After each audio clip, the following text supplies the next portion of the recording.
Hey guys, what's up? Welcome to the channel. Today we will discuss market survey, which is the topic of entrepreneurship development.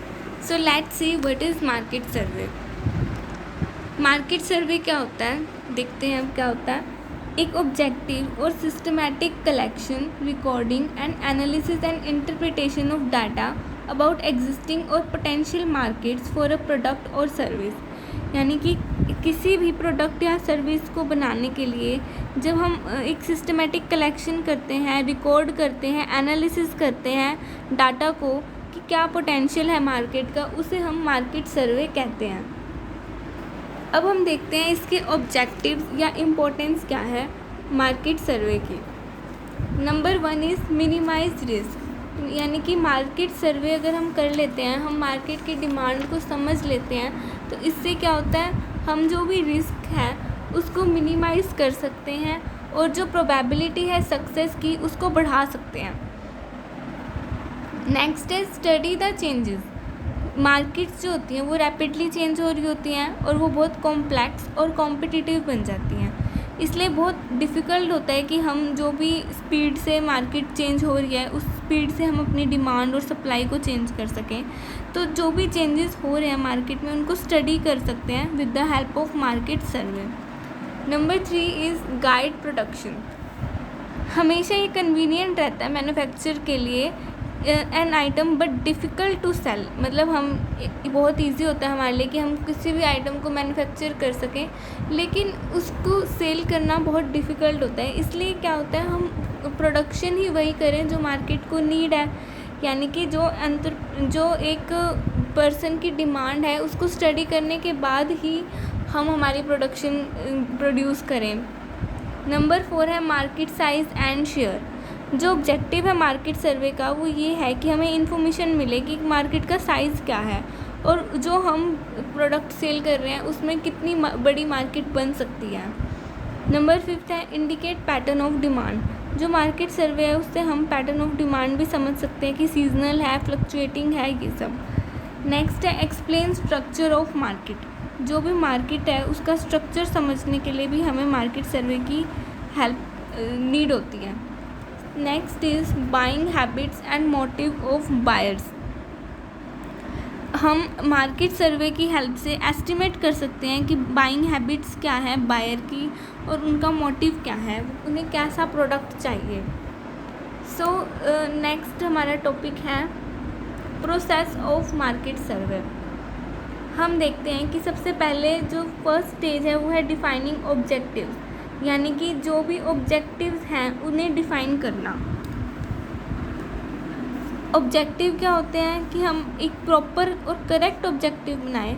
जो researcher है उसको determine करनी होती है study के purpose से कि Y it is being undertaken. मतलब हम जो प्रोडक्ट बना रहे हैं वो क्यों बना रहे हैं. इसके लिए क्या होता है, बहुत सारे टास्क लगते हैं जैसे कि problem definition, problem identification, clarification, formulation and objectives. ये सारे बहुत ज़्यादा इंटर रिलेटेड होते हैं और एक दूसरे के ऊपर डिपेंडेंट होते हैं. इसलिए क्या होता है, अगर एक बार जो मार्केट सर्वे की हेल्प से जो ऑब्जेक्टिव है वो डिफ़ाइन हो जाता है तो बहुत इजी हो जाता है. नेक्स्ट है सिलेक्टिंग अ सैम्पल. एक जो सैम्पल होता है वो सिलेक्ट करना होता है. इन्हें हम इन सारी स्टेजेस को अभी हम डिटेल में डिस्कस करेंगे. स्टेज 3 आती है डाटा कलेक्शन की. Stage 4 is selection of survey techniques. Stage 5 is preparation of questioners and stage 6 is analysis and interpretation. हम इनको सबको डिटेल में स्टडी करते हैं. तो सबसे पहले स्टेज 1 आती है. जो स्टेज 1 है वो है डिफाइनिंग ऑब्जेक्टिव्स. एक मार्केट सर्वे जो है first concern with correct and proper objective. उसमें हमें क्या ज़रूरत है कि हम करेक्ट और प्रॉपर ऑब्जेक्टिव बनाएं. The researcher has to determine the purpose of study and why it is being undertaken. मतलब ये स्टडी क्यों करी गई, ये पर्पज़ होता है रिसर्चर का. ठीक है. In this manner the task involve in problem definition. अब जो टास्क इन्वॉल्व है वो क्या है, प्रॉब्लम आइडेंटिफिकेशन, क्लैरिफिकेशन, फॉर्मुलेशन और ऑब्जेक्टिव्स. ये सब टास्क इन्वॉल्व होते हैं. ये सारे के सारे जो हैं ये हाईली इंटर रिलेटेड होते हैं जैसे कि आप देख सकते हैं एंड डिपेंड होते हैं एक दूसरे पे बहुत ज़्यादा ये डिपेंड होते हैं. Once the objective of market survey decide, अगर जब भी ऑब्जेक्टिव जो है मार्केट सर्वे का वो जैसे ही डिसाइड हो जाता है, इससे हेल्प मिलती है deciding type and source of information, क्या टाइप और कैसा सोर्स है इन्फॉर्मेशन का जो चाहिए मार्केट सर्वे के लिए। तो ये हमारी आती है stage 1 that is defining objectives, जिसमें हमारे ऑब्जेक्टिव्स डिफाइन होते हैं। अब हम देखते हैं next stage that is selecting a sample. अब एक सैम्पल को सिलेक्ट करते हैं। इस स्टेज में क्या होता है देखते हैं। सैम्पल क्या होता है, जो एक एंटायर ग्रुप का एक छोटा सा पार्ट हम ले लेते हैं, उसे हम सैम्पल कहते हैं। जो मेन क्वेश्चन होता है रिसर्चर के पास कि वो डिसाइड करे कि whether the data is to be obtain from every unit of population या कोई भी रिप्रेजेंटेटिव पोर्शन से, मतलब जितनी भी पॉपुलेशन है हर उसमें से हर यूनिट ली जाए या फिर एक रिप्रेजेंटेटिव पोर्शन है पॉपुलेशन का उसे यूज़ कर लिया जाए सैम्पल के लिए। जो सैम्पल सिलेक्शन प्रोसेस होती है वो स्पेसिफाई करती है सैम्पल को to be taken. Sampling methods जो होते हैं वो डिस्क्राइब करते हैं procedure by which sample is selected, किस प्रोसीजर से सैम्पल सिलेक्ट होगा। तो उसके लिए हमारे पास 2 मेथड्स होते हैं इसके। नंबर 1 है प्रोबेबिलिटी सैम्पल, नंबर 2 है non probability samples. Probability samples क्या होते हैं, these are selected by using stable independent data generating process, every element of the population has a non chance of being selected. Probability sample के अंदर क्या होता है कि ये स्टेबल और इंडिपेंडेंट डाटा जनरेटिंग प्रोसेस के थ्रू सिलेक्ट होते हैं। इसमें क्या होता है, हर एक एलिमेंट जो होता है प्रोडक्शन का उसका चांस होता है कि वो सिलेक्ट हो जाए। जबकि जो ये नॉन प्रोबेबिलिटी सैम्पल्स होते हैं इसमें क्या होता है, ये थ्योरी ऑफ प्रोबेबिलिटी पे बेस्ड नहीं होते हैं। The probability of the member of population being selected is not unknown. जो प्रोबेबिलिटी है मेंबर के पॉपुलेशन के मेंबर्स में सिलेक्ट होने की वो पता ही नहीं है, अननोन है। ये हर आइटम ऑफ पॉपुलेशन को these methods do not provide every item population any non chance of being selected, यानी कि हर आइटम को ऑफ पॉपुलेशन को सिलेक्ट होने का चांस नहीं मिलता। नेक्स्ट देखते हैं हम, नेक्स्ट है हमारी डाटा कलेक्शन, 3rd स्टेज है। इसमें क्या होता है, जो डाटा होता है वो कलेक्ट किया जाता है। Data collection is the act of assembling and gathering the needed numerical information in the context of a specified market survey. जो डाटा कलेक्शन है ये एक्ट है असेंबल करने का और गैदर करने का, असेंबल करने का एंड गैदर करने का न्यूमेरिकल इंफॉर्मेशन, यानी कि जो भी डिजिट्स में डाटा होता है उसको in the context of a specified market सर्वे के लिए। अब इसमें भी 2 टाइप का डाटा होता है, primary data and secondary data. Primary data जो जनरेटेड होता है फर्स्ट हैंड, जिसे फर्स्ट हैंड में जनरेट किया है। सेकेंडरी डाटा जो रेडिली अवेलेबल हो जाता है। नेक्स्ट है हमारी stage 4, selection of survey techniques. अब हम इसमें सर्वे करते हैं तो उसके लिए हम 3 टेक्निक्स बेसिकली यूज़ करते हैं। एक और टेक्निक भी है जिसे हम इलेक्ट्रॉनिक टेक्निक बोलते हैं, वो भी यूज़ कर सकते हैं, बट मेनली हमारी 3 यहाँ पे टेक्निक्स हैं जिन्हें हम यूज़ करते हैं। Number 1 is personal interview. Personal interview में क्या होता है, जो इन्वेस्टिगेटर होता है वो क्वेश्चन करता है रिस्पोंडेंट्स को इन फेस टू फेस मीटिंग में, यानी कि फेस टू फेस मीटिंग में करते हैं। ये कंडक्ट किए जाते हैं डोर टू डोर बेसिस पे या पब्लिक प्लेसेस पे, जैसे कि शॉपिंग सेंटर्स। ठीक है, मैं दोबारा रिपीट करती हूँ।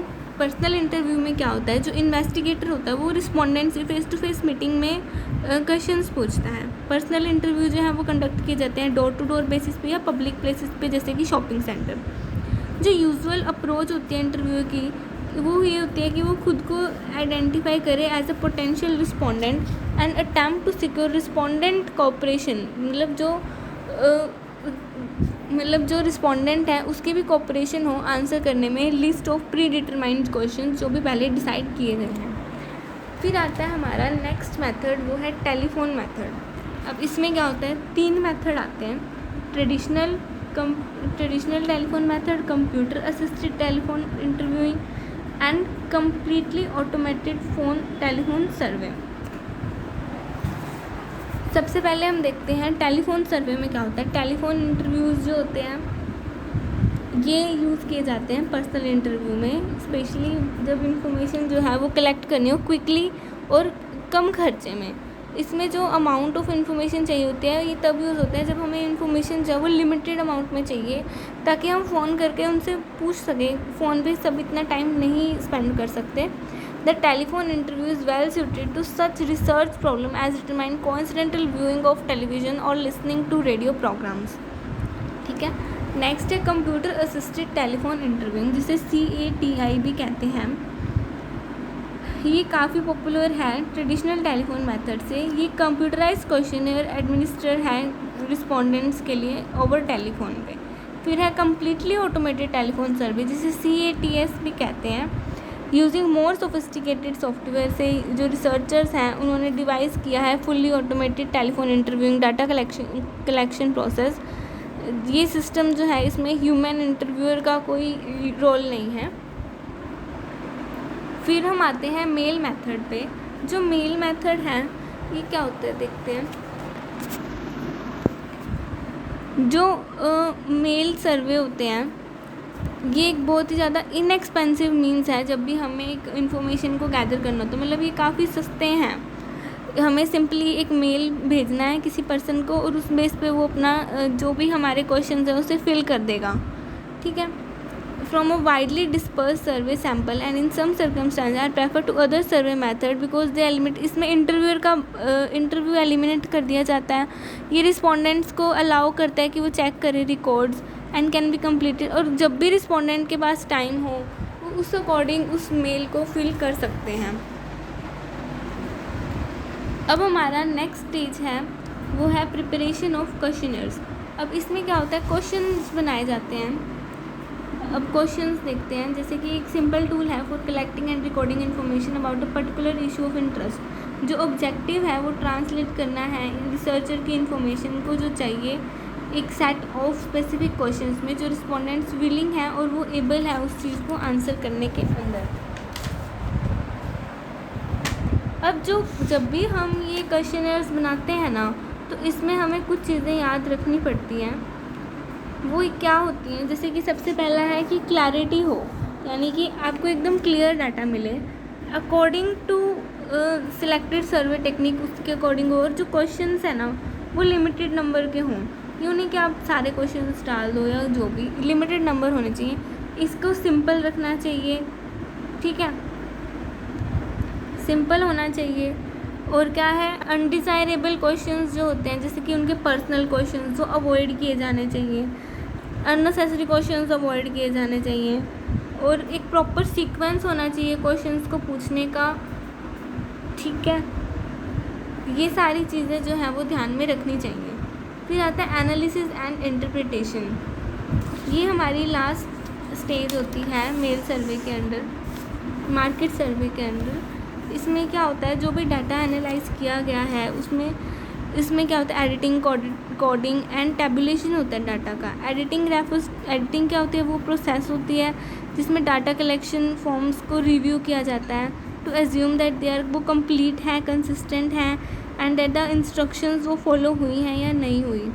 तो जो भी हमारा डाटा कलेक्ट हो उसको एनालाइज करना और इंटरप्रेट करना, उससे एक मीनिंगफुल इन्फॉर्मेशन निकालना कि जो हमारा प्रोडक्ट है जो हम लॉन्च कर रहे हैं वो यूज़फुल है, वो मार्केट फिट में बैठता है या नहीं बैठता। ये सब चीज़ें जो हैं उसमें एनालाइज करना और उनको इंटरप्रेट करना, जो भी हमारी प्रोसेस है उसका एक मीनिंगफुल लॉजिक निकालना, ये सब एनालिसिस एंड इंटरप्रिटेशन में आता है।